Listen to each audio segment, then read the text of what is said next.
Herman just stole and ate my pen. If you are new here, Herman is our resident pen stealer. He's very cute. He just loves plastic pens, and he stole mine. He got on my bed, got on my desk, and stole my pen. And it was a green pen. I really like that pen. But that's my mistake for leaving my bedroom door open. Anyway, hello everyone and welcome. My name is Rena, and today we're going to be talking about the books that I read in the month of May. So if you've been here before, you know I typically try to do like monthly wrap-up videos, but those end up like 40 to an hour minute long. Whoa. 40 minutes to an hour long, and I really don't enjoy editing them, and then YouTube thinks they're podcasts, and that's always really rough. Yes, so we're trying this like weekly thing. However, if you've also been here a while, me and consistency, ooh girl, yeah, so instead, we're just gonna try it. We're gonna see how long this lasts, and we're gonna have a good time. So, for the first week of May, I have read 7 books, 2 of which are manga, but we are gonna be going over them today. Super sick, super cool. Let us commence. So the first book that I read for the month was The Berry Pickers by the author that I forgot to write down. And because of that, all of the books and their authors will be listed in the description if you want to check any of them out. So I did end up rating this book a 3.75 stars, and that is because I had an okay time with it. So this book follows an indigenous family from Nova Scotia, and their tradition during the summer is they head to Maine and they pick blueberries. One of the years, their youngest daughter goes missing, and this book basically follows that family from the perspective of the youngest daughter who's been kidnapped, missing, taken, and the youngest son, as the family deals with the aftermath. And it's a mix of both, like, their life in the present and memories of the past from the kidnapping forward. I'm just not generally a fan of literary fiction. I do like some kind of fantastical element in mine, and unfortunately, I do tend to find just kind of everyday stories a little boring, so I have a feeling that this is a little bit what happened with this book.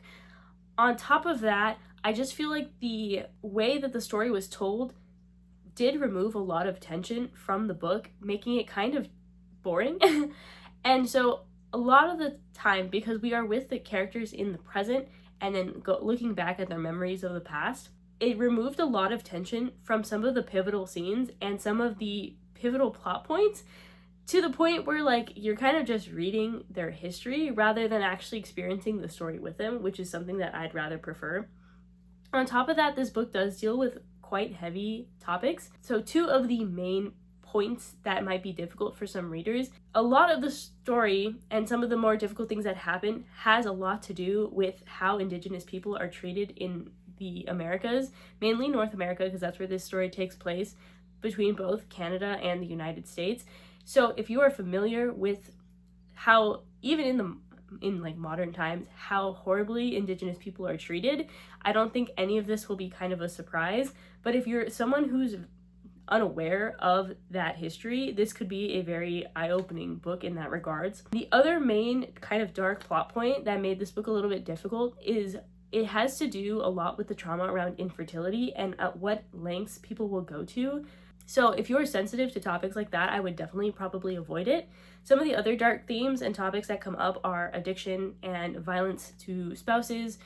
There was one more, but I completely forgot what it was. So I would definitely check any warnings if you are sensitive to stuff like that. From what I remember, it's a debut novel, and I feel like for a debut novel, it is pretty good. I just would, like, my note to the author would be maybe structuring things so that there's more tension throughout the entire book. And the writing at times did also feel kind of one note, where I'm gonna guess from my memory that there wasn't a lot of variation in sentence length, which caused the chapters to feel very pedantic, and that's probably why I didn't enjoy it as much as I probably could. So real quick, before I get into book 2, I should quickly explain my rating system since it's been a while. So I will start with 3 stars because that is the average. Most books will fall into this category, somewhere between 3 star to 3.75 stars, which does make sense considering that, like, that's how averages work. So a 2 star to 2.75 star for me is going to be books where I genuinely struggled to get through them and I felt myself like forcing myself to get through them. And then a 1 star is going to be books that I DNF. I personally am a believer that I can give a book 1 star if I DNF it, because if the book is so unenjoyable to the point where I have to stop reading it, I do feel like that is a fair review on a book. And again, this is all taking into account that everyone has different, vibes with books. So for me, a 4-star is a book that I genuinely enjoy, though I cannot see myself like rereading it immediately. Maybe in the future, if I have time, I will pick it up again and like have fond memories of it. So a 5-star for me is a book that I genuinely enjoyed so much that I kind of forgot that I was reading. These are books like I can reread them over and over again, and I'm having the best time, and I'm forgetting I'm reading, and sometimes emotions can get a little in the way of this, but it is a kind of rare category for me, unless it's manga, especially if it's like manga that I'm nostalgic about, then it's a little bit different. So the second book that I read for the month was The Daughter of Dr. Moreau by Silvia Moreno-Garcia. This is my third book that I've read from her, and I didn't end up enjoying it. I gave it a 4.75 stars. The other books that I read by her are The Gods of Jade and Shadow, which I did really like, and then Mexican Gothic, which wasn't my favorite, but I believe that's her debut, so that one gets a little leeway. So this book is mainly happening from two perspectives. One of them is the daughter of Dr. Moreau. She is incredibly sheltered. They live in this house very, very far away from civilization. It's set in like the Victorian era on the Yucatan Peninsula in Mexico. Her daughter is a scientist who pushes the boundaries of what science is at this time. Think very Frankenstein. I've personally never read it, but in the afterwards author's note, she talks about being inspired by The Island of Dr. Moreau by a very famous classic author that I cannot remember at this time. And I was actually very confused why this book was categorized as sci-fi, because considering what else I've read from her, I did not think that in the capacity of sci-fi. But I was very pleasantly surprised. The book basically is like life at this secluded mansion with these hybrids that her father creates. The other perspective is a man who also lives in the house. He's kind of running away from his demons, and he comes to the Yucatan Peninsula to kind of forget everything, and he's an alcoholic, and he's just there to help run the place because the girl, her father, and one or two different servants, they're the only people at this house, and they need someone to help upkeep. Later, there is the son of the man who owns the land shows up and starts ruining the balance of what they had, and it's kind of dealing with the repercussions of that. I was incredibly pleasantly surprised because I don't feel, when I was younger, I was definitely more of a sci-fi reader and watcher, but now as an adult, I have a really hard time with it. I think it could also be just because I feel like a lot of recent sci-fi has been to deal with AI, and I personally hate it. I had to study it in college due to my major, and it's just one of those things where people don't fully understand how it works, so it drives me nuts because they got it wrong. And also, as I've gotten older, a lot of sci-fi doesn't make sense with my brain holds on more to the fact that the science is wrong than the fact that it's science fiction, so it's fictional. I do believe that science fiction has a very important part in literature and genre. It's just my brain doesn't enjoy it. That's not something I regularly reach to.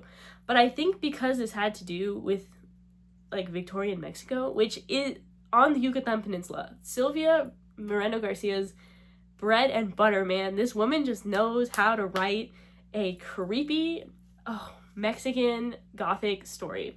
And I love it so much. I don't love horror, but I also love her writing. So I'm willing. I think what also makes this book really cool is just how it deals with historic Mexico. You don't see a lot of stuff about historic Mexico, especially about the Yucatan Peninsula. That is a very, very cool place. If you hear about all the lore around the cenotes and how they're portals to the underworld, and she weaves in, she does a really great job. Can you hear Herman walking in the hallway? He's up to some shit. Oh, here he comes. Herman has joined us. Hello, buddy. She does an amazing job at weaving, oh, sleepy baby. But she does a really good job of weaving history with fiction, and it brings me great joy. It brings the me who used to love Percy Jackson a lot of joy. So moving on, the next thing that I read was a volume of manga, and that is Fairy Tail Volume 1. So Fairy Tail is a story by, what is his name? Oh shit. The next book that I read for the month was actually a volume of manga, and that was Fairy Tail Volume 1 by Hiro Mashima. This got rated 5 stars for me, and I think this one is a little bit nostalgia. So I personally love Fairy Tail, and I'm very excited about the 20th anniversary because we're getting new like main storyline stuff, and I thought the manga was over, and I think a lot of people did too, so it's very cool to get this announcement. This story follows 17-year-old Lucy, and she is a newer wizard to the world, and she's really interested in joining a wizard guild. In this world, there are different levels of wizard guild, like there's some really famous ones, and she just really would like to get into one. One day by chance, she's walking around this port town, and she runs into someone named the Salamander, who is claiming to be a fairy tale wizard. And in this world, the Fairy Tale Guild is like a very, very popular wizard guild, except they're known for causing a little bit of havoc, but she doesn't really care. They're a really cool guild, so she joins them. However, we later find out that this man was actually lying, but luckily for Lucy, there was a wizard in town, Natsu, the real salamander, and he basically saves her and brings her to join Fairy Tale, and we follow her and Natsu's adventures at Fairy Tale. There's actually no proper way to kind of, if you've never watched or read Fairy Tale, to kind of explain all the genres that are happening here, because though we are dealing with wizards and magic, it's very much a modern society. I think what Fairy Tale does so well is takes a lot of tropes that are generally seen in manga and early on establishes them to later flip them on their head later down the line. They have some of my favorite arcs in manga history, like that personally I've read, and it's just such a good time. And I feel like the message of the Fairy Tale Guild is one of those that like stays with you forever. I'm tearing up. This is so ridiculous. I'm so sorry. Oh, I love this series a lot. Hermie, you're just like, yes, thank you. He's missing my mom and my sister, who are currently not home. That's the only reason he has come to visit me. This is the culprit. This is the man who stole my pen. So the next book that I read for the week was Anna Maria and the Fox. This is the first book in the Luna Sisters series, I believe, and I also forgot who this is from. I should really write down the authors. I am now learning. I ended up rating this book at 3 stars. I overall thought it was okay. The premise is really cool, but basically, the daughter of Dr. Moreau and this book happened around the same time in Mexican history. This is one of those where I like accidentally pulled a bunch of books from my TBR jar that like happen to have thematically the same things going on. But basically, these 3 sisters are shipped by their mother to England due to the Napoleon takeover of Mexico. Those are not the correct words and correct historical titles. I just seem to have blacked out of the proper historical terms for all these things. And basically, they're being sponsored there, and the 3 sisters' jobs while they are in England is to promote their cause of reinstating the Juarez presidency in Mexico. And they kind of just go to social events and kind of like be the ambassadors of Mexico. And of course, shenanigans happen, and it is a romance book, so things happen. For me personally, I just think the pacing of the romance was a little iffy, and I just feel like the story overall was a little bit slow. I also feel like some of the elements of the book were quite repetitive and didn't go as far in depth as I wish they would have. I think this also is coming on top of reading The Daughter of Dr. Moreau, like right before. Especially since Silvia Moreno-Garcia is just this like mastermind of weaving in these little details and making a world seem completely alive, which just kind of, I know it's a romance book and I know it's supposed to be taken a little less seriously, but when the world doesn't feel fully fleshed out, my brain can't turn off. It really does not enjoy filling in the gaps. I would rather have a more detailed world and deal with a little bit more description than not, and I think that's just what happened. Also, the book at times felt a little cheesy, and it wasn't my favorite. I do believe I'm going to continue this series. I just don't know when. I actually read 3 volumes of manga and 4 books. I thought I read 2. I'm going to talk about my 5-star book last, just because I know I'm going to talk about this for a while. So we're going to put that off just for a little bit. So the next thing I read was Fairy Tale Volume 2, and going on with Fairy Tale, this one I ended up rating a 4.5 stars. The arc that's happening in here is actually something that as soon as I started reading it, I remembered it happening, but it felt a little slow, and it wasn't my favorite. It wasn't my favorite arc when I watch it either. Personally, whenever I rewatch Fairy Tail, I kind of skip immediately to the Tower of Heaven arc or Loki's arc, not so much these beginning couple ones. It is a good refresher with all the new stuff that's going to probably be coming out, but I just am kind of suffering at this point because it's not my favorite. It is really well written when you read it for the first time. It's just not personally my favorite. The other volume of manga I read was the first volume of Kamisama Kiss. I'm very excited about this. I ended up rating it a 4-star. I had such a good time. Is this shoujo? I'm forgetting the proper characterization of these stories. My brain as a kid always used to mess up shonen and shoujo because I liked both, and it didn't really matter because I liked both. And so because of that, we're basically following a girl who has a father who owes a lot of money and does sports betting, and one day he just disappears and she's evicted from her house.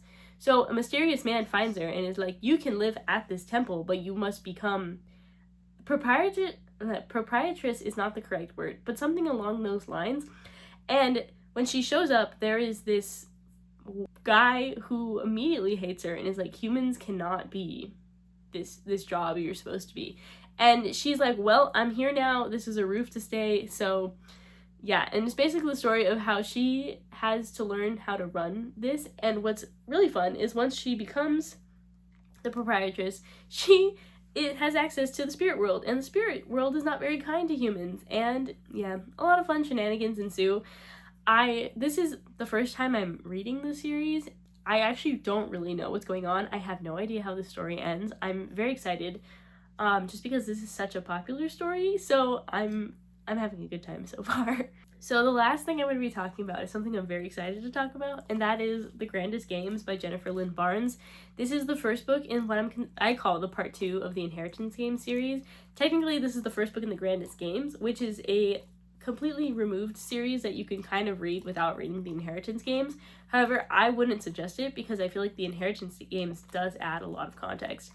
I gave it a 5-star because I had such a good time with this book. Something that I've always really enjoyed about Jennifer Lynn Barnes' writing is she creates these characters who are very, very fleshed out. Like, you can tell that we're introduced to maybe about like the tip of the iceberg that she knows about these characters, and she does a really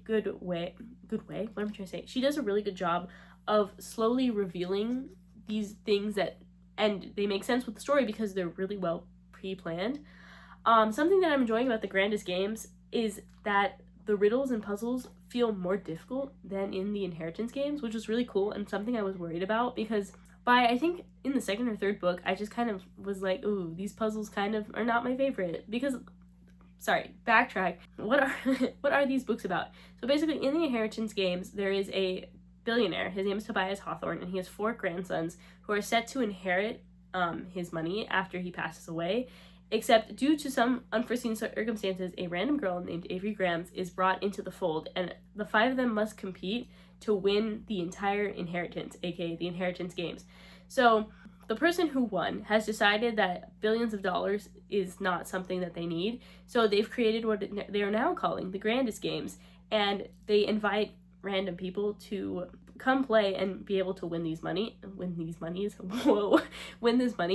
and some of them are handpicked by the winner of the previous games, and some of them are not, but we find out that there's a little bit more to it, because once all the players get to the mysterious island where the game is being played this year, there is a lot more secrecy and mystery that is at play, and there might be foul play.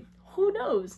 Yeah, I think there's also a novella that happens between the 2 series called Games Untold, and I really loved it. I was really afraid I was not going to like the new characters because I love the old set of characters so much, and I just feel like how they're woven in is so good. I cannot believe it's YA. The tension is just, yeah, so what's also really cool is if you read the Inheritance Games into the Grandest Games, it's the characters from original series are there, and they're just like aged up, and their stories are continuing, just kind of a little bit more in the background-ish. If you read them, you'll know what I'm talking about.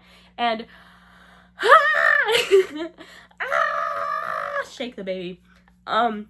yeah, I'm having the time of my life. I'm having such a good time. It's, oh, can I help you? Why are you looking at me like this? Do you see all these teeth? He's not a dog. This is not a dog. Can someone please tell me what animal this actually is? Because I've started calling him a binturong. I know he's not, but like he looks like a binturong. I have an obsession with binturongs recently. Apparently they smell like buttered popcorn, and I just feel like that's a really cool thing for an animal to smell like. Can I help you? Oh, we just want to switch directions? Cool. Yeah, and Glorious Rivals is already out, which is book 2 in the series, and like I really want it, but I absolutely cannot buy it right now because I have so many books on my physical TBR, which gets me to the secret second part of this video. If you made it this far, congratulations, because we're going to be talking about something slightly different. So one of my goals this year is to get rid of a lot of stuff I have in my possession, mainly because I want to make it easy for me to move out. In this economy, do I plan on moving out currently? No. But I feel like one way I can manifest that is by actually like paring down? What is the verb I'm thinking of? I think it's paring down my stuff to an amount that would be easy to move. That's actually one of my main goals that I'm supposed to be working on this year, is just really getting a handle on the amount of stuff I bring in and get rid of, and make it a little bit more livable for me, because my room is incredibly cluttered right now. And because of that, I am introducing something that hopefully will be happening in these weekly wrap-ups. I'm going to tell you how many physical books I have left on my physical TBR. Right. So currently, as of right now, I am including library books that I have in my possession because they are in my space and I need to get rid of them. Including those and the books on this month's TBR, if you've seen that video. I have 173 books. Okay, goodbye, that I need to get through. Right. Yeah, cool. So that is definitely by far the worst physical TBR pile in numbers I've ever gotten. Mainly because me being an adult, I did not have money. I did not have a job. Me in college, I had to move out every year, so I was always very conscious of how many books I was buying because they would have to move in and out with me. But in these 2 years since I've graduated from college, I have perchance attained many items, and was not aware that it had gotten this bad. So actually this week earlier, I filmed it as a video and then decided I hated it, so I deleted it. Right. But I was tired of my own shit and like letting the pile just exist. So I was like, you know what? We're counting how many physical books that I have in my TBR. And it was 173. So because of that, we are doing that. So as of this week, at this moment, I have 173 to get through. We'll see next week how many I have left. So yeah, if you made it this far, congratulations, you've made it to the end of the video. Yeah, if you did anything fun for Mother's Day, I'd love to hear in the comments. On top of that, if you finished anything fun, book-wise, show-wise, anything-wise, I'd love to hear in the comments, so let me know. Also, it'd mean a lot if you liked and subscribed. Thank you. Okay, bye!